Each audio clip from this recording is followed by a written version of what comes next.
YCP అధినేత జగన్మోహన్ రెడ్డి ఇలాకాలో పులి వెందులలో టీడీపీలో వర్గ విభేదాలు తాజాగా బయటపడ్డాయి. Pulivendula party incharge BTech Ravi, TDP MLC Ram Gopal Reddy మధ్య చాలా కాలంగా అక్కడ ఆధిపత్య పోరైతే నడుస్తోంది.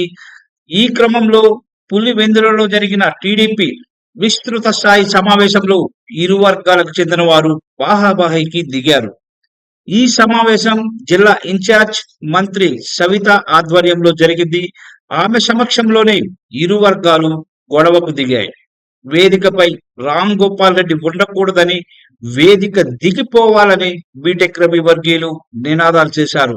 రామ్ గోపాల్ రెడ్డి వర్గీయులు కూడా పోటాపోటీగా నినాదాలు చేశారు.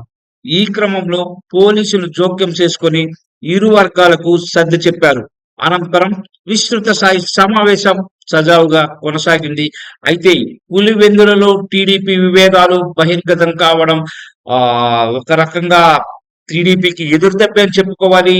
ఎందుకంటే పులివెందుల కోట నుంచి జగన్ తరిమేస్తామని ప్రగల్భాలు పలుకుతున్న చంద్రబాబు నాయుడు టీం మరి ఈ విభేదాలతో జగన్ కాదు కదా, వాళ్ళు గెలిపే కష్టంగా మారే పరిస్థితి కనిపిస్తోంది అక్కడ. సో జగన్మోహన్ రెడ్డిని పులివెందుల నుంచి తరిమేసే సంగతి దేవుడికి ముందు టీడీపీలో విభేదాలను పరిష్కరించే ప్రయత్నం చేయాలని చంద్రబాబు నాయుడిని నెటిజన్లు తిప్పి పొడుస్తున్నారు.